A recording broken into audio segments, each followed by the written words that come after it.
నమస్తే తెలుగు న్యూస్కి స్వాగతం. ఆంధ్రప్రదేశ్లో కూటమి ప్రభుత్వం అధికారంలోకి వచ్చి 100 రోజులు అవుతుంది. రేపు 20వ తేదీకి. అయితే కూటమి ప్రభుత్వం సంయుక్తంగా జనసేన, టీడీపీ, భారతీయ జనతా పార్టీ కలిసి ఈ 100 రోజుల్లో సాధించిన 100 విజయాలని కూటమి ప్రభుత్వం ఒక 100 విజయాలని సమీకరించి వాటిని పొందుపరుస్తూ ఒక రిపోర్ట్ని విడుదల చేసింది. అంటే ప్రోగ్రెస్ రిపోర్ట్ లాంటిది, అంటే విజయాలకు సంబంధించి. అందులో మొదటిది, ఇచ్చిన హామీ మేరకు పెన్షన్లు ఒకేసారి 1000 పెంచి 1వ తేదీనే ఇళ్ల వద్ద 4000 ఇవ్వడం జరిగింది. బకాయిలు 3000 కూడా కలిపి 7000 పెన్షన్ 64 లక్షల మందికి ఇవ్వడం దేశ చరిత్రలో తొలిసారి. ఖచ్చితంగా ఇది చరిత్రే.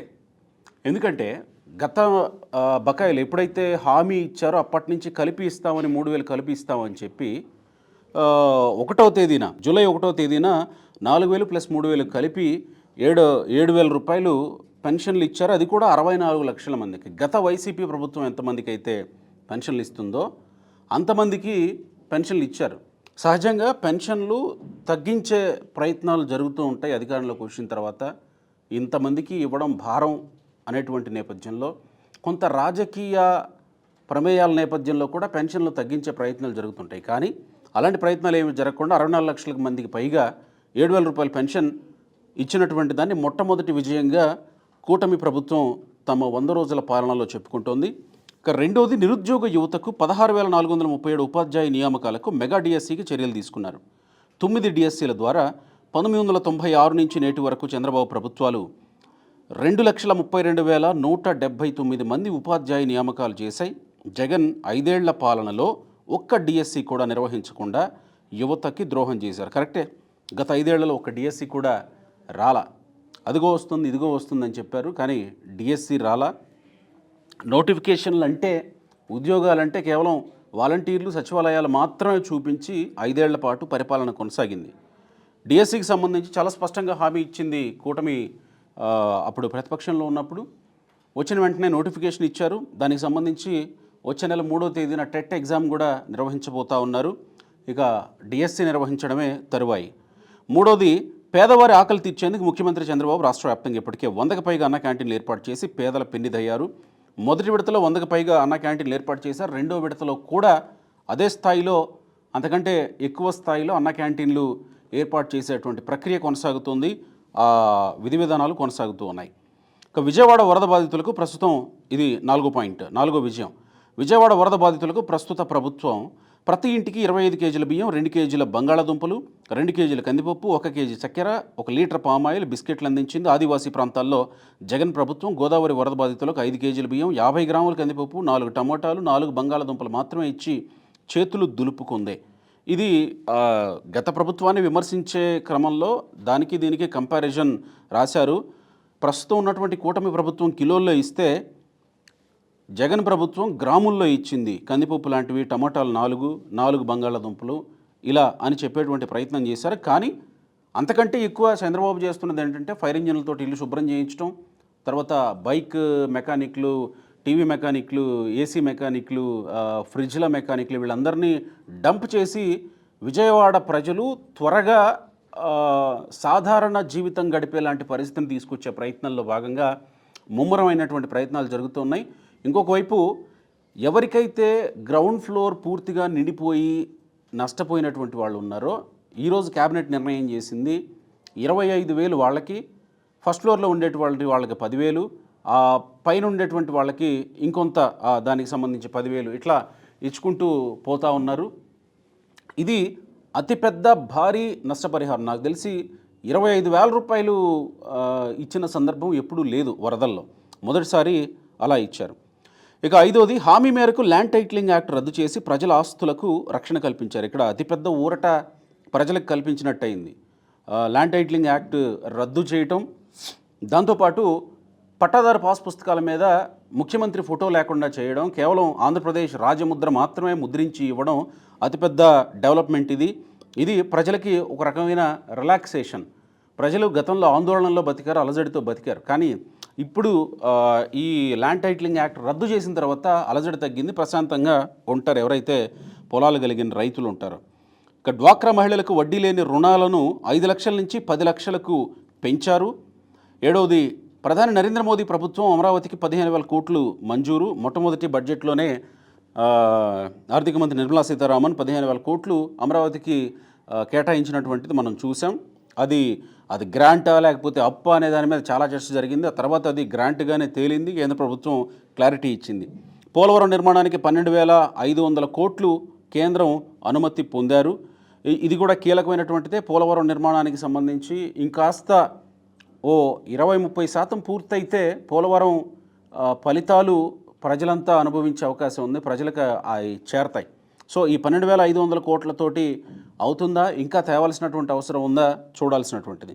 కర్నూలు జిల్లా ఓరుకల్లు, కడప జిల్లా కొప్పర్తి పారిశ్రామిక పార్కులకు 25,000 కోట్ల పెట్టుబడులు, 75,000 మంది యువతకు ఉపాధికి కేంద్రం ఆమోదించింది. ఇది కూడా బడ్జెట్లో పెట్టినటువంటిదే. ఇటు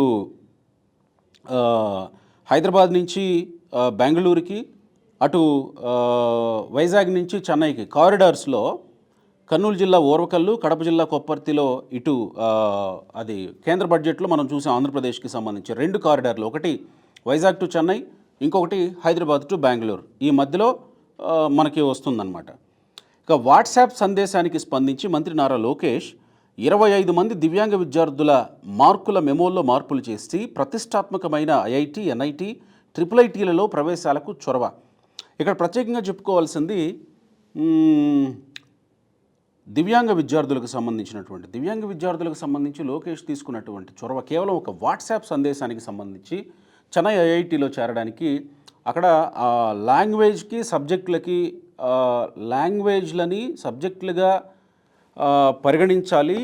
5 సబ్జెక్టు మార్కులు ఉంటేనే మేము చేర్చుకోవడానికి అనుమతి ఉంటుంది. అంటే చెన్నై ఐఐటి తన ఇదిని మార్చుకుంది. ఆంధ్రప్రదేశ్ మాత్రం పాత పద్ధతి ప్రకారమే పంపించింది. కానీ అప్పటికప్పుడు లోకేష్ ఒక జీవో జారీ చేసి అక్కడ ఇచ్చేటువంటి ఎగ్జంప్షన్ అనేటువంటి ప్లేస్లో దాన్ని కూడా మార్కులు వేయించి 5 సబ్జెక్టులుగా పొందుపరిచి జీవో జారీ చేసి దివ్యాంగ విద్యార్థులకి ఐఐటీలో సీట్ వచ్చేలాగా అవకాశం కల్పించారు. ఇది నారా లోకేష్ విద్యాశాఖ మంత్రిగా చేపట్టినటువంటి అతి గొప్ప విజయం, మొట్టమొదటి విజయం ఆయన మంత్రిగా పదవి బాధ్యతలు చేపట్టాక సాధించిందని చెప్పుకోవచ్చు. అది కూడా దివ్యాంగ విద్యార్థి కేవలం ఒక వాట్సాప్ ద్వారా పెట్టినటువంటి మెసేజ్కి స్పందించి ఈ స్థాయిలో అంటే మొత్తం జీవోనే అప్పటికప్పుడు జీవో రిలీజ్ చేసి వాళ్ళకి న్యాయం చేసే ప్రక్రియ చేశారు నారా లోకేష్. సో దాంతో నారా లోకేష్ అంటే ఇప్పటి వరకు ఉన్నటువంటి ఆలోచనలు ఒక్కొక్కటి తొలగుతూ వస్తున్న నేపథ్యంలో ఈ పని తర్వాత నారా లోకేష్ మీద ఇంకా ఏమంటాం ఆశలు, తర్వాత హోప్స్ పెరిగిపోయాయి ఒక రకంగా చెప్పాలంటే. ఇక డిప్యూటీ సీఎం పవన్ కళ్యాణ్ ఆధ్వర్యంలో ఆగస్టు 23న స్వర్ణ గ్రామ పంచాయతీ పేరిట రాష్ట్ర వ్యాప్తంగా 13,326 పంచాయతీల్లో ఒకే రోజు గ్రామ సభలు నిర్వహించారు. 4,500 కోట్ల రూపాయల విలువైన ఉపాధి హామీ పనులకు తీర్మానాలు చేశారు. ఒకే రోజు సభలు నిర్వహించడం అతిపెద్ద గ్రామ పాలనగా గుర్తిస్తూ వరల్డ్ రికార్డ్ యూనియన్ తమ రికార్డుల్లో నమోదు చేసింది. నిన్న మొన్నే వాళ్ళు నమోదు చేస్తూ వాళ్ళు తమ పత్రాన్ని పంపించిన ఇది మనం చూసాం. పవన్ కళ్యాణ్ అది రిసీవ్ చేసుకున్నారు. వరల్డ్ రికార్డ్ ఇది ఏం వరల్డ్ రికార్డ్ యూనియన్ తమ రికార్డుల్లో నమోదు చేసింది. ఒకే రోజు ఇన్ని గ్రామాల్లో గ్రామ సభలు నిర్వహించడం. గ్రామ సభలు నిర్వహిస్తే జరిగేదేంటి అందరికీ తెలుసు. గ్రామాల్లో ఉన్నటువంటి సమస్యలు చర్చకొస్తాయి. అక్కడ లోకల్లో ఉన్నటువంటి నాయకత్వం పటిష్టంగా ఆ సమస్యల మీద పనిచేయడానికి అవకాశం ఉంటుంది. ఇప్పటి వరకు సీఎం టు వాలంటీర్ టు సీఎంఏ జరిగినటువంటి గత ప్రభుత్వంలో లోకల్గా ఉన్నటువంటి సమస్యలు పరిష్కరించడానికి కనీసం పవన్ కళ్యాణ్ రాగానే చెప్పారు బ్లీచింగ్ పౌడర్కి కూడా డబ్బులు లేనటువంటి పరిస్థితి. అంటే పంచాయతీల నిధులన్నీ పక్కదారి పట్టించినప్పుడు కనీసం గ్రామాలను బాగు చేసుకునేటువంటి స్థాయిలో కూడా అక్కడ గ్రామస్తులకి అవగాహన కూడా లేకుండా చేశారు. గ్రామస్తులకి అవగాహన ఉండాలంటే కనీసం గ్రామ సభలు జరగాలి కదా, ఇదొకటి. సో ఇప్పుడు రాష్ట్ర వ్యాప్తంగా 13,326 గ్రామ పంచాయతీల్లో ఒకే రోజు గ్రామ సభలు పెట్టి రికార్డు సృష్టించారు. ఇక ప్రజావేదిక, ప్రజా దర్బార్ ద్వారా ముఖ్యమంత్రి చంద్రబాబు, మంత్రి నారా లోకేష్ 50,000కు పైగా అర్జీలు స్వీకరించారు. అర్జీలు స్వీకరించడానికి మీరు ఇలాంటి కార్యక్రమం ఏదైనా పెడితే ప్రజావేదిక, ప్రజా దర్బార్ లాంటిది ఎవరు పెట్టినా ప్రజల నుంచి వినతులు బోలెడన్ని వస్తూనే ఉంటాయి. వినతులు రావడం, స్వీకరించడం గొప్ప విషయం కాదు. ఇక్కడ వాటిలో ఎన్ని పరిష్కారం అయ్యాయి అనేది గొప్ప విషయం. నేను ఈ రిపోర్ట్ చూసినప్పుడు అనుకున్నాను కరెక్టే కదా, 50,000కు పైగా అర్జీల స్వీకరణ అని అంటే అర్జీలు ఏముంది తీసుకుంటారు కదా అని అనుకున్నాను. కానీ ఈరోజే కేబినెట్ సమావేశం జరిగింది, ఈరోజే మొత్తం ఎన్డీఏ మీటింగ్ జరుగుతుంది. ఈ 100 రోజుల సందర్భంగా ప్రోగ్రెస్ రిపోర్ట్ ఏదో మీటింగ్ జరుగుతూ ఉంది విజయవాడలో. ఈరోజే లోకేష్ ఆ కేబినెట్ సమావేశం దగ్గరలోనే మంత్రులకి ఈ అర్జీల్లో ఏ ఏ శాఖకు సంబంధించినటువంటి అర్జీలు ఎక్కువ వచ్చాయి, ఆయా శాఖలకు మొత్తానికి సంబంధించి అర్జీలన్నీ ఆ శాఖలకు సంబంధించినవి సపరేట్ చేసి ఆయా శాఖ మంత్రులకు అప్పగించాడు. సో అది చూసినప్పుడు అనిపించింది, ఓహో కాస్త వేగంగా అడుగులు పడుతున్నాయి, మంచిదే, శుభ పరిణామం. ఇలా కేవలం అర్జీలు తీసుకోవడం మాత్రమే కాకుండా అవి పరిష్కరించడానికి మంత్రులకు వెళుతున్నాయి, మంత్రుల పేషీలకు వెళుతున్నాయి, ఆ తర్వాత జిల్లాలకి గ్రామాలకి ఇట్లా బదిలీ అయ్యి సమస్యల పరిష్కారం కాబోతున్నాయి అని అనిపించింది. సంతోషం. ఉత్తరాంధ్ర రాయలసీమలోని 7 వెనుకబడిన జిల్లాలకు కేంద్రం నుంచి ప్రత్యేక నిధులు కేటాయించారు, అదనంగా ప్రకాశం జిల్లాను చేర్చారు. ఇది గొప్ప విషయమే. గతంలో వెనుకబడినటువంటి జిల్లాలకి నిధులు కేటాయించేటువంటిది ఉండేది. ఇప్పుడు ఇది మరి కొత్త జిల్లాల ప్రకారం ఇచ్చారా, పాత జిల్లాల ప్రకారమే ఇచ్చినట్టు కనబడుతూ ఉంది. అటు రాయలసీమ ఉత్తరాంధ్రలతో పాటు అటు ప్రకాశం జిల్లాను కూడా చేర్చడం గొప్ప విషయం. ఇక విశాఖ రైల్వే జోన్కు మడుసర్లోవాలో 52 ఎకరాలు పూర్తి హక్కులతో కేటాయింపు. విశాఖ రైల్వే జోన్కి 52 ఎకరాలు కేటాయించడం అంటే ఒక రకంగా రైల్వే జోన్ వస్తుంది. విశాఖ వాసులు ఎప్పటి నుంచో ఎదురు చూస్తున్నటువంటి ఆంధ్రప్రదేశ్ వాసుల్లా, లేకపోతే ఆంధ్రప్రదేశ్ విభజన చట్టంలో పెట్టినటువంటి ఈ రైల్వే జోన్ విభజన చట్టం హామీ నెరవేరబోతుంది అని అనుకోవచ్చు. 52 ఎకరాలు పూర్తి హక్కులతో ఇచ్చారు. ఇక పంచాయతీలకి 1,452 కోట్లు విడుదల చేసింది జగన్ ప్రభుత్వం. పంచాయతీలు మున్సిపల్ నిధులు 12,000 కోట్లు దారి మళ్లించింది. సో 12,000, ఇందాక నేను చెప్పినట్టు పంచాయతీ నిధులు మున్సిపల్ నిధులు పక్కదారి పట్టాయి. 12,000 కోట్లు, వాటిలో నుంచి ఒక 1,452 కోట్లు ప్రస్తుత ప్రభుత్వం పంచాయతీలకు విడుదల చేసింది. పంచాయతీలు కొంచెం ఊపిరి పీల్చుకుంటున్నాయి. పవన్ కళ్యాణ్ అన్నట్టు బ్లీచింగ్ పౌడర్ అన్న కొనుక్కునే పరిస్థితి వస్తుందేమో పంచాయతీల్లో. ఇన్ని వేల పంచాయతీలు, దాదాపు 15,000 నుంచి 16,000 పంచాయతీలు ఉంటాయి ఆంధ్రప్రదేశ్లో. టీడీపీ ప్రభుత్వం రైతులకు ధాన్యం బకాయిలు 1,674 కోట్లు విడుదల చేసింది. ధాన్యం బకాయిలు. మరి ఇది మాది కాదు అంతకుముందు ప్రభుత్వం అని చెప్తారేమో ప్రస్తుతం ప్రతిపక్షంలో ఉన్నటువంటి వాళ్ళు. కానీ బకాయిలు ఇంతవరకు చెల్లించలేదని ధర్నాలు, దాదాపుగా ప్రభుత్వం వైపుకి వినతులు ఎక్కువగా వెళ్ళింది మాత్రం వైసీపీ ప్రభుత్వంలోనే. వైసీపీ ధాన్యాన్ని తీసుకుంది కానీ బకాయిలు చెల్లించలేదనే మాట వినిపించింది. కానీ ప్రస్తుతం వచ్చినటువంటి కూటమి ప్రభుత్వం 1,674 కోట్లు విడుదల చేసి వాళ్ళకు కూడా కొంత ఊరటనిచ్చింది. అంటే అందరికీ కొంత ఊరటిచ్చుకుంటూ వెళుతున్నట్టు మనం చూస్తున్నాం. ఆరోగ్యశ్రీకి జగన్ 1,600 కోట్లు బకాయిలు పెట్టారు. చంద్రబాబు ప్రభుత్వం ఇప్పటి వరకు 700 కోట్లు బకాయిలు చెల్లించింది. ఇది చాలా దారుణమైనటువంటి విషయం. మొన్న ఆగస్టు 15కి డెడ్లైన్ పెట్టాయి కార్పొరేట్ హాస్పిటల్స్ అన్నీ.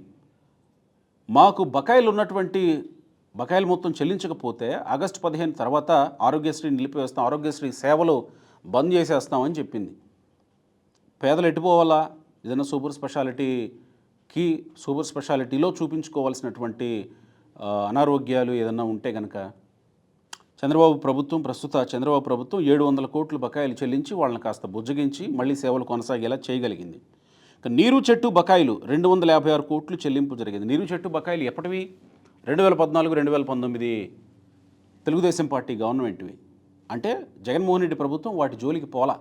ఆ బకాయిలు 256 కోట్లు చెల్లించింది ఇప్పుడు వచ్చినటువంటి కూటమి ప్రభుత్వం. రాజధాని కౌలు రైతుల బకాయిలు 400 కోట్లు చెల్లింపు. రాజధాని రైతులకు కూడా బకాయిలు ఉన్నాయి. ఆ బకాయిలు 400 కోట్లు చెల్లించారు. పేదల గృహ నిర్మాణ బకాయిలు 50 కోట్లు చెల్లింపు. వరదల్లో పంట నష్టం ఎకరాకు 2,000 నుంచి 10,000కు పెంపు.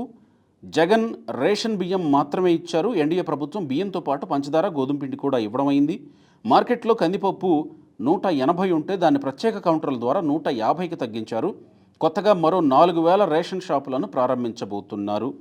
శుభ పరిణామమే. ఇప్పటివరకు కందిపప్పు, ఈ పంచదార, గోధుమ పిండి కొన్ని చోట్ల ఇవ్వట్లేదనేటువంటి రిపోర్ట్స్ వస్తూ ఉన్నాయి.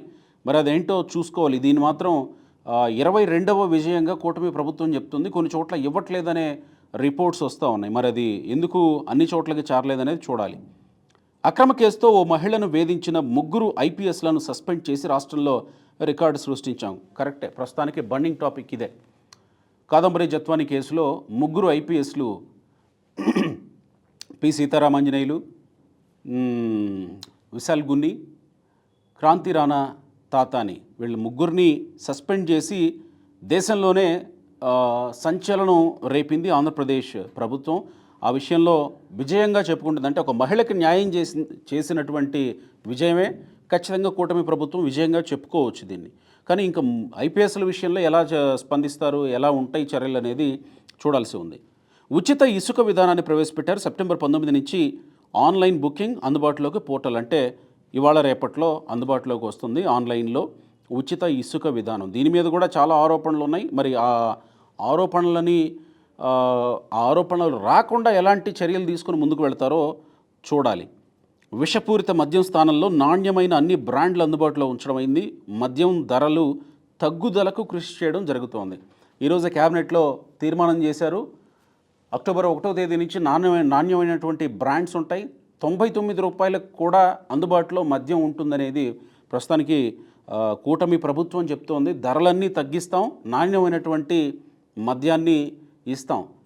ఒక రకంగా మేము మొత్తం పూర్తిగా మద్య నిషేధం చేస్తామని చెప్పి అధిక ధరలు పెట్టి జనాల్ని నాశనం చేసి తెలియని బ్రాండ్లు తీసుకొచ్చి నాణ్యత లేని బ్రాండ్లు తీసుకొచ్చి జనాలను గుల్ల చేసే కంటే ఇది ఒక రకంగా బెటర్ ఏమో కదా.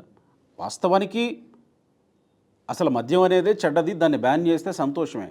గుడ్డి కంటే మెల్ల మేలు కదా అనేటువంటి ఇది కొంత కనీసం పూర్తి స్థాయిలో నాశనం చేయలేకపోయినా కొంత నాణ్యమైందన్నా ఇస్తే ఆరోగ్యాలన్నా పాడు కాకుండా ఉంటాయి కదా. ఇది 25వ విజయంగా చెప్పుకుంటుంది కూటమి ప్రభుత్వం. ఇక 26వది చేనేత వృత్తిదారులకు జీఎస్టీ ఎత్తివేత, గృహ నిర్మాణానికి అదనంగా 50,000 మంజూరు చేయడం జరిగింది. ఇది ఖచ్చితంగా చేనేత వృత్తిదారులకి మేలు చేకూర్చేదే. మత్స్యకారుల ఉపాధిని దెబ్బతీసే జీవో నంబర్ 217ను రద్దు చేయడం అయింది. దీని మీద కూడా చాలా చర్చ జరిగింది గత ప్రభుత్వంలో. 217 అంటే ఆ లోకల్లో ఉన్నటువంటి చెరువులో లోకల్లో వాళ్ళకి చేపలు పట్టుకునేటువంటి అవకాశం లేదు. మత్స్యకారులకి ఎవరైతే టెండర్లో దక్కించుకుంటారో వాళ్ళకి మాత్రమే అక్కడ చేపలు పట్టుకునేటువంటి అధికారం. లోకల్లో ఉన్నటువంటి వాళ్ళు వేటకి ఆ చెరువుల్లోకి వెళ్ళడానికి లేదు.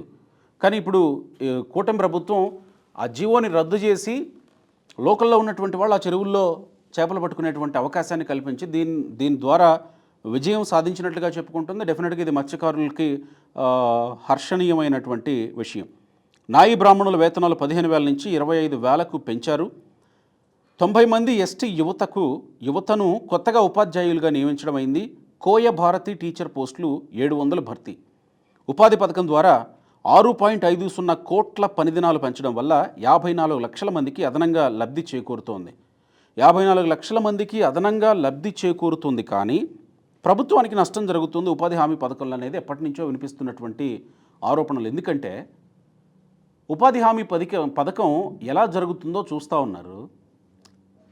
అంటే ఉపయోగం లేకుండా కొంత నిరుపయోగంగా కూడా ఉపాధి హామీ పథకం ఉండిపోతుంది. ఏదో వాళ్ళు వస్తున్నారు, చేస్తున్నారు, వెళ్ళిపోతున్నారు, కానీ ఉపయోగం ఉండట్లేదనేటువంటి ఒక మాట వినబడతా ఉంది.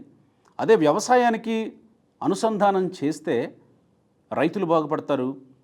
ప్రస్తుతానికి కూలీల కొరత ఉన్న నేపథ్యంలో ఉపాధి హామీకి అనుసంధానం చేయడం వల్ల వారిని పొలాల్లోకి తీసుకొచ్చి పనిచేయించడం వల్ల ఇటుపక్క రైతులు బాగుపడతారు, ప్రభుత్వానికి ఆదాయం వస్తుంది. రైతు దగ్గర నుంచి ఎవరైతే పని చేశారో వాళ్ళకి పని చేసిన దానికి డబ్బులు తీసుకోవచ్చు, ప్రభుత్వానికి ఆదాయం వస్తుంది, ఇటు పనిచేసినటువంటి వాళ్ళకి ఆదాయం ఉంటుంది. ఏ ఉపయోగం లేకుండా ఉపాధి హామీ పథకం కేవలం పని చేసేటువంటి వాళ్ళకి మాత్రమే పని కల్పించడానికే పరిమితం అవుతుంది తప్ప దానివల్ల పెద్దగా ప్రయోజనం ఉండట్లేదని ఒక ఆరోపణ ఉంది. మరి ఆ విషయంలో కొంత ఆలోచించి నిర్ణయం తీసుకుంటే బెటర్. డెఫినెట్గా పని కల్పించాలి, ఎంతమంది ఎక్కువ వస్తే అంతమందికి కల్పించాలి, కానీ ఉపయోగపడేలాగా ఉండాలి. ఇక సీఎం చంద్రబాబు 10 రోజులు విజయవాడలో బస్సులోనే ఉండి వరద బాధితులకు సత్వర సహాయక చర్యలు చేపట్టారు, రెట్టింపు సాయాన్ని అందించారు. ఈ విషయంలో మాత్రం ఎవరూ కాదనలేని వాస్తవం. ట్రాక్టర్ ఎక్కారు, ప్రొక్లైనర్లు ఎక్కారు, కార్లు ఎక్కారు, పడవల్లో ఎక్కారు. ఏది ఎలాగైతే వరద బాధితుల దగ్గరికి వెళ్ళగలమో అన్ని దారుల్లోనూ చంద్రబాబు వెళ్ళగలిగారు. ఖచ్చితంగా వరద సహాయక చర్యల్లో నేను ఇందాక చెప్పినట్టు ఇళ్ళు బురద శుభ్రం చేయడం మొదలు, అన్ని రిపేర్లు చేసి వాళ్ళకు అందించడం మొదలు, ఇంటికి 25,000 రూపాయలు ఇవ్వడం వరకు డెఫినెట్గా ఇది విజయంగా చెప్పుకోవచ్చు. కేవలం చంద్రబాబు నాయుడు మాత్రమే కాదు, మంత్రులు, ఎమ్మెల్యేలు, అధికారులు అందరూ పరుగున వరదల్లో పనిచేశారు. డెఫినెట్గా ఇది విజయంగానే చెప్పుకోవచ్చు. ఇక యుద్ధ ప్రాతిపదికన విజయవాడ వరద బాధితులకు టిఫిన్ భోజనాలు 10 రోజుల్లో 1.14 కోట్ల మందికి వాటర్ బాటిల్స్, 1.12 కోట్లు పాల ప్యాకెట్లు, 35 లక్షలు బిస్కెట్స్ ప్యాకెట్స్, 46 లక్షలు కోడిగుడ్లు, 4 లక్షలు కూరగాయలు, 3,385 క్వింటాళ్ళు అందించడం అయింది. సో ఇదంతా చంద్రబాబు పర్యవేక్షణలోనే జరిగింది. ఆయన ప్రతి విషయాన్ని, ఈవెన్ ఆ మూటలు ఎంత వెయిట్ ఉన్నాయి అనే విషయాన్ని ఆయన లేపి కూడా చూసిన విషయాన్ని మనం చూసాం. ఇక అచ్యుతాపురం ఫార్మా ప్రమాద మృతులు 17 మందికి ఒక్కొక్కరికి కోటి చొప్పున 17 కోట్లు, తీవ్రంగా గాయపడ్డ 36 మందికి ఒక్కొక్కరికి 50 లక్షలు, గాయపడ్డ 10 మందికి ఒక్కొక్కరికి 25 లక్షల ఆర్థిక సాయం అందించడం జరిగింది. చాలా ఘోరమైనటువంటి విషయం, దురదృష్టకరమైనటువంటి విషయం. అచ్యుతాపురం ఫార్మా ఫ్యాక్టరీలో పేలుడు సంభవించి ఒక్కసారిగా 17 మంది చనిపోయారు, తీవ్రంగా గాయపడ్డ వాళ్ళు ఉన్నారు. వాళ్ళకి ప్రభుత్వం ₹1 కోటి సాయం అంటే కొంతలో కొంత ఆ కుటుంబాలకి భరోసా కల్పించగలిగింది. అంటే మనిషి లేనటువంటి లోటుని ఎవరు భర్తీ చేయలేరు, కానీ కొంత భరోసా కల్పించగలిగింది అని మాత్రం చెప్పుకోవచ్చు. దాన్నే విజయంగా రాసుకొచ్చారు. ఇక తుంగభద్రలో కొట్టుకుపోయిన గేటును వరద సమయంలోనే బిగించి రాయలసీమకు సాగునీటికి రక్షణ కల్పించడం అయింది. డెఫినెట్గా ఇది విజయం, కీలకమైనటువంటి విజయం. రాయలసీమ ప్రజలు తాగునీటికి ఇబ్బంది పడకుండా తుంగభద్రలో ఒక పక్క వరద కొనసాగుతుండగానే గేట్లు బిగించి, కన్నయ్య నాయుడు గారి ఆధ్వర్యంలో గేట్లు బిగించి ప్రభుత్వం సరికొత్త రికార్డు సృష్టించింది, డెఫినెట్గా విజయం సాధించింది. బుడమేరు గండ్లను యుద్ధ ప్రాతిపదికన పూడ్చడం అయింది. ఈవెన్ ఇండియన్ ఆర్మీ సాయం కూడా తీసుకొని బుడమేరులో పడినటువంటి అన్ని గండ్లను పూర్తి చేశారు. ఈ విషయంలో ప్రత్యేకంగా ఇరిగేషన్ మంత్రి నిమ్మల రామానాయుడు గురించి ప్రత్యేకంగా చెప్పుకోవాలి. అంత విపులంగా చెప్పుకునే టైం ఇక్కడ లేదు కాబట్టి, సో ఆయన చొరవ, ఇటువైపు మంత్రి లోకేష్ చొరవ బుడమేరు గండ్లను పూడ్చడానికి, అతి వేగంగా పూడ్చడానికి సాయపడింది. ప్రస్తుతం విజయవాడ ప్రజలు కొంచెం నెమ్మదిగా ఊపిరి పీల్చుకుంటా ఉన్నారు. ప్రకాశం బ్యారేజీని ఢీకొట్టించిన 3 ఐరన్ బోట్లను తొలగించడం అయింది. ఇప్పుడిప్పుడే క్లియర్ అవుతూ ఉన్నాయి. అవి ఎన్ని ప్లాన్స్ వేసినా సక్సెస్ కాలేదు. Plan by plan, next plan B, plan C, plan D ఇట్లా అమలు చేసుకుంటూనే పోతూ ఉన్నారు. మొత్తానికి వాటిని బయటికి లాగారు ఎలాగోలా. ఇక బీపీసీఎల్ కంపెనీ ఏపీలో 70,000 కోట్ల పెట్టుబడులు పెట్టనుంది. అతిపెద్ద విషయం ఇది, అతిపెద్ద విజయం కూడా. ఇంటర్ విద్యార్థులకు ఉచిత పాఠ్యపుస్తకాలపై జీవో విడుదల గొప్ప విషయమే. ప్రభుత్వ ఉద్యోగులకు 1వ తేదీనే జీతాలు. దీన్ని విజయంగా చెప్పుకుంటున్నారేంటి? 1వ తేదీనే జీతాలు ఇవ్వడం అనేది ప్రభుత్వాల విధి ప్రభుత్వ ఉద్యోగులకి.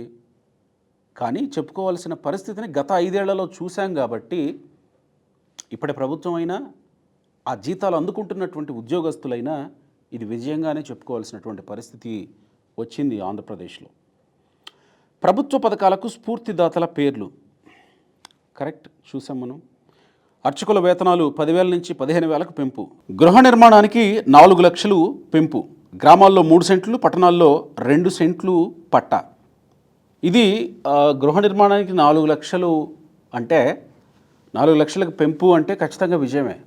కేంద్ర ప్రభుత్వం 2.5 లక్షలు ఇస్తుంది, రాష్ట్ర ప్రభుత్వం 1.5 లక్షలు ఇస్తుంది. 4 లక్షలు అంటే గ్రామాల్లో దాదాపుగా ఒక మంచి ఇంటిని నిర్మించుకోవడానికి అవకాశం ఉంటుంది. 3 సెంట్ల స్థలం కూడా ఇస్తూ ఉంది. ఎంఎస్ఎంఈలకు ప్రభుత్వ గ్యారంటీతో 1,000 కోట్ల రుణాలు. 77,000 మంది సిబిఎస్ఈ విద్యార్థులకు స్టేట్ బోర్డులో పరీక్షలు రాసే వెసులుబాటు, ఆయాలు, వాచ్మెన్ల జీతాలు, ఇతర బకాయిలు 89 కోట్లు విడుదల. Very good.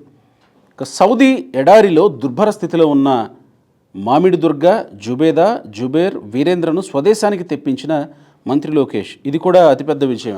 ఆ మధ్యకాలంలోనే గోట్ లైఫ్ సినిమా రావడం, ఆ టైంలోనే ఈ గల్ఫ్లో ఉన్నటువంటి వాళ్ళు, సౌదీలో ఉన్నటువంటి వాళ్ళు, కువైట్లో ఉన్నటువంటి వాళ్ళు మేము ఇక్కడ బతకలేకపోతున్నాం అని మంత్రి లోకేష్కి వాట్సాప్ ద్వారా తమ సెల్ఫీ వీడియోలను పంపించడం, దాన్ని అంటే ఎవరికో పంపిస్తే దాన్ని లోకేష్కి ఫార్వర్డ్ చేశారు.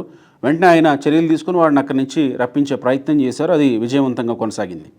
అంతర్జాతీయ పవర్ లిఫ్టింగ్ క్రీడాకారిణి సాదియా అల్మాస్కు 3 లక్షల ఆర్థిక సాయం. రాష్ట్రంలో భారీ విస్తరణ ద్వారా 15,000 ఉద్యోగ కల్పనకు హెచ్సిఎల్ను ఒప్పించిన నారా లోకేష్. హెచ్సిఎల్ ఉన్నటువంటి ప్లాంట్ని ఇంకా విస్తరించి 15,000 ఉద్యోగాలు కల్పించబోతోంది. ఇక ఫాక్స్కాన్ను ఒప్పించి ఏపీలో ఎలక్ట్రానిక్ వాహనాలు, సెమీ కండక్టర్ల తయారీ, IT, electronics, automobiles, food processing, renewable ఎనర్జీలలో పెట్టుబడులు పెట్టేందుకు టాటా గ్రూప్ సంసిద్ధత. ఇవన్నీ రాష్ట్రానికి వస్తున్నటువంటి పెట్టుబడులు.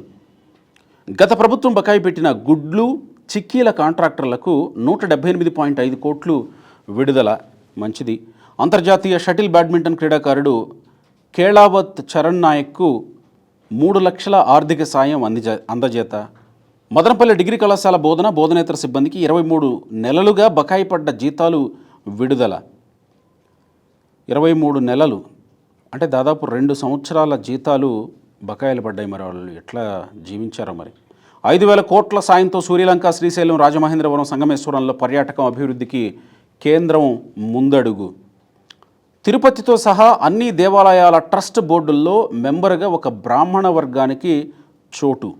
ధూపదీప నైవేద్యాలకు 50,000 లోపు వార్షిక ఆదాయం ఉన్న గుడులకు సాయం కింద 5,000 నుంచి 10,000కు పెంపు.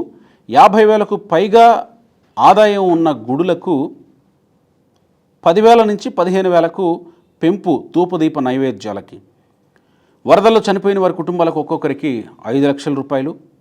269 సూపర్ న్యూమరరీ పోస్టుల భర్తీకి నోటిఫికేషన్. ఈ ప్రత్యేకమైనటువంటి పరిస్థితుల్లో సృష్టించబడేటువంటి పోస్టులు ఇవి. 2,800 కోట్ల పెట్టుబడితో గోద్రేజ్ కంపెనీ రాష్ట్రానికి రాక. ఇవి కూడా పెట్టుబడులకు సంబంధించినటువంటివి. జిల్లా కేంద్రాలు, కార్పొరేషన్లలో 100 మహిళా వసతి గృహాల ఏర్పాటుకు కేబినెట్ ఆమోదం. తర్వాత తెలంగాణ నుంచి 2,500 కోట్ల బకాయిలు రాబట్టడం అయింది. ఇది ఎప్పుడు జరిగింది? తెలంగాణ ముఖ్యమంత్రి, ఆంధ్రప్రదేశ్ రాష్ట్ర ముఖ్యమంత్రి కలిసి కూర్చున్న తర్వాత కేంద్రం తెలంగాణను ఒప్పించి ఆంధ్రప్రదేశ్కి సంబంధించినటువంటి సంస్థలకు సంబంధించి ఉమ్మడి రాష్ట్రంలో ఉన్నటువంటి సంస్థలకు సంబంధించి, ఉమ్మడి ఆస్తులకు సంబంధించి కొన్ని బకాయిలు మిగిలిపోయినాయి. ఆ బకాయిలన్నీ కూడా తెలంగాణ చెల్లించకుండా కేవలం ఆంధ్రప్రదేశ్ మాత్రం ఇప్పటివరకు చెల్లిస్తూ వచ్చింది. వాటిలో నుంచి ఆంధ్రప్రదేశ్కి రావాల్సినటువంటి వాటిలో 2,500 కోట్లు తెలంగాణ నుంచి కేంద్రం ఇప్పించింది. మహిళల ఉచిత ప్రయాణ నిమిత్తం 1,489 కొత్త బస్సులు కొనుగోలు చేశారు. కానీ ఆ పథకం ఎప్పుడు మొదలు పెడతారనేది చూడాలి. ఉపాధి హామీ పథకం మెటీరియల్ కింద 2,000 కోట్లతో సిమెంట్ రోడ్ల నిర్మాణం. భోగాపురం ఎయిర్పోర్ట్ను సీఎం, కేంద్ర మంత్రి సందర్శన. భోగాపురం ఎయిర్పోర్టు త్వరలోనే పూర్తి కాబోతుందని ఇవాళే ప్రధాన పత్రికల్లో బ్యానర్ వార్తలుగా చూసాం. అందుకు సంబంధించిన ఏర్పాట్లు చకచక జరుగుతూ ఉన్నాయి. ఒక చేప ఆకారంలో భోగాపురం ఎయిర్పోర్ట్ని నిర్మాణం చేయబోతూ ఉన్నారు 2 రన్వేలతోటి.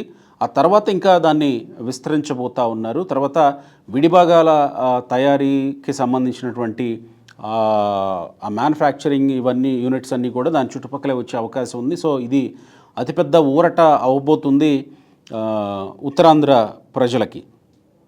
యూట్యూబ్, గూగుల్, మహేంద్ర వంటి ప్రముఖ కంపెనీలతో భేటీలు. టీటీడీ లడ్డూల నాణ్యత పెంపు. ముచ్చుమర్రి గ్యాంగ్ రేప్ నేరస్తులపై కఠిన చర్యలు. కర్నూలు జిల్లాలో జరిగినటువంటిది. ఇక కౌలు రైతులకు కోఆపరేటివ్ బ్యాంకు రుణాలు. మైనారిటీ విద్యార్థులకు టెట్లో ఉచిత శిక్షణ కోసం 19 కేంద్రాల ఏర్పాటు. 90% సబ్సిడీతో డ్రిప్ ఇరిగేషన్ పునరుద్ధరణ. మదనపల్లె భూ కబ్జాలపై పబ్లిక్ హియరింగ్ సదస్సులు. మదనపల్లిలో ఆర్డీఓ ఆఫీసులో ఫైల్స్ తగలబెట్టిన వ్యవహారానికి సంబంధించి పబ్లిక్ హియరింగ్ వింటే అక్కడే ఆర్పి సిసోడియా స్పెషల్ అధికారిగా అక్కడ ఉన్నారు. ఆయన దగ్గర బోలెడన్ని ఇవి వచ్చాయి, అంటే అభ్యర్థనలు వచ్చాయి. ఎవరెవరు భూములు కోల్పోయారు ఏంటి ఇవ్వండి అని అంటే పబ్లిక్ హియరింగ్ పెడితే అన్ని అభ్యర్థనలు వచ్చాయి. దాని మీద ఏం చర్యలు తీసుకున్నారో చూడాలి. మరి తెలుగుదేశం పార్టీ కేంద్ర కార్యాలయంలో మంత్రులు, పార్టీ నాయకులు, రాష్ట్ర పార్టీ అధ్యక్షులు పల్లా శ్రీనివాస్ యాదవ్ గార్ల అర్జీల స్వీకరణ. ఇందాక నేను చెప్పినట్టు అర్జీలు స్వీకరిస్తున్నారు, వాటి పరిష్కారాలు ఎంతవరకు వచ్చినాయో తెలియజేయాలి. సీఎం పర్యటనలకు పరదాలు లేవు, ట్రాఫిక్ అంతరాలు లేవు, చెట్లు నరికివేతలు లేవు. ఇదైతే మాత్రం చాలా గొప్ప విజయమేనండి. సీఎం పర్యటనలకు పరదాలు లేవు, ట్రాఫిక్ అంతరాలు లేవు, అంతరాయాలు లేవు, చెట్లు నరికివేతలు లేవు. చెట్లు ప్రశాంతంగా ఊపిరి పీల్చుకుంటున్నాయి, ప్రజలు ప్రశాంతంగా ఊపిరి పీల్చుకుంటున్నారు. పరదాలు లేకుండానే ముఖ్యమంత్రి చంద్రబాబు నాయుడిని చూస్తూ ఉన్నారు. విజయవాడ వరదల్లో చూసాం, ఆ తర్వాత బయట అర్జీల స్వీకరణ అప్పుడు కూడా మనం చూసాం. ట్రాఫిక్ ఎక్కడ అంతరాయాలు కలుగుతున్నాయని ఎక్కడా లేవు. ప్రత్యేకంగా చెట్లు నరికివేతలు అసలే లేవు. ఇది మాత్రం గొప్ప విజయమే. గత ప్రభుత్వ దోపిడీలపై 7 శ్వేతపత్రాలు విడుదల, మైనింగ్, ఎక్సైజ్ ఉన్నతాధికారులు సస్పెన్షన్లు. ఈ వ్యవహారంలో మైనింగ్ వెంకటరెడ్డి ఇంకా దొరకలేదు, ఎటుపోయాడో కూడా అర్థం కాని పరిస్థితి. ఆయన చెన్నై నుంచి షిప్లో ఏదో దేశానికి వెళ్ళాడు, అసలు అక్కడ ఉన్నాడా లేడా అనేది తెలియాల్సింది. ఈ విషయంలో ఉన్నతాధికారుల సస్పెన్షన్లను చెప్తా ఉన్నారు, కానీ వెళ్ళిపోతున్నటువంటి వాళ్ళని మొన్నటి వరకు లెక్కర్ వాసుదేవరెడ్డిని ఎన్నో రోజుల తర్వాత పట్టుకున్నారు. ఆ తర్వాత ఇప్పుడు గనుల వెంకటరెడ్డిని, అంటే మైనింగ్ శాఖకు సంబంధించి డైరెక్టర్గా చేసినటువంటి వెంకటరెడ్డిని పట్టుకోవడానికి నానా అవస్థలు పడుతూ ఉన్నారు. చూడాలి మరి, అది విజయంగా చెప్పుకుంటున్నారు. బట్ శ్వేతపత్రాలు విడుదల చేసి గత ప్రభుత్వంలో ఎలాంటి దోపిడీ జరిగిందనేది మాత్రం జనాల్లోకి తీసుకెళ్ళగలిగారు. విభజన సమస్యలపై ఏపీ టీఎస్ ముఖ్యమంత్రుల భేటీ ఇందాక మనం మాట్లాడుకున్నాం. ఆ భేటీ తర్వాత జరిగినటువంటి పరిణామాలు కూడా మనం చూస్తూ ఉన్నాం. రాజధాని రైతులకు కౌలు 5 ఏళ్ళు పొడిగింపు, ఇది కొంత రాజధాని రైతులకి ఊరట ఇచ్చేదే. ఇల్లు లేదని గోడు చెప్పుకున్న రాములు నాయక్కు ఇంటి కేటాయింపు, రాజముద్రతో పట్టాదారు పాస్ పుస్తకాలు, స్కాన్ చేస్తే భూమి సరిహద్దులు లొకేషన్ వచ్చేలా క్యూఆర్ కోడ్తో పాస్ పుస్తకాలు. గొప్ప విషయమే. భూముల రీసర్వే నిలిపివేత. ఈ భూముల రీసర్వే తోటి ఎన్ని తలనొప్పులు వచ్చాయో అందరూ చూశారు. ఒకటే సర్వే నంబర్, అది డివిజన్ అయి ఉంటుంది, కానీ సర్వే నంబర్ మాత్రం ఒకటే వేస్తారు, ఆ డివిజన్ నంబర్ వేయరు. మళ్ళీ దాన్ని రిజిస్ట్రేషన్ వేరే వాళ్ళకి అమ్మిన కొన్న రిజిస్ట్రేషన్ ఎంత సమస్య వచ్చిందో అందరూ చూశారు. గంజాయి డ్రగ్స్ నియంత్రణకు 5 మంత్రులతో కమిటీ ఏర్పాటు. శ్రీశైలంలో జలహారతి ఇచ్చిన ముఖ్యమంత్రి. 20 ఏళ్ల తర్వాత జూలైలో నిండిన శ్రీశైలం రిజర్వాయర్. జలకళతో రాష్ట్రంలోని అన్ని రిజర్వాయర్లు. ఆరుద్రకు ఆర్థిక సహాయం అందజేత. ఆరుద్ర అనేటువంటి దివ్యాంగురాలు తను సోషల్ మీడియాలో వెలబోసుకున్నటువంటి గోడు విని ఆమెను పిలిపించి ఆమెకి ఆర్థిక సాయం అందజేశారు Chandrababu. Amaravati ring road railway లైన్కు కేంద్రం ఆమోదం. విశాఖ స్టీల్ను సందర్శించిన కేంద్ర మంత్రి కుమారస్వామి ప్రైవేటీకరణ చేయబోమని హామీ. కానీ విశాఖ స్టీల్ విషయంలో ఒక పక్క ఇది విజయంగా చెప్పుకుంటూ ప్రైవేటీకరణ చేయబోమని హామీ ఇస్తున్నారు.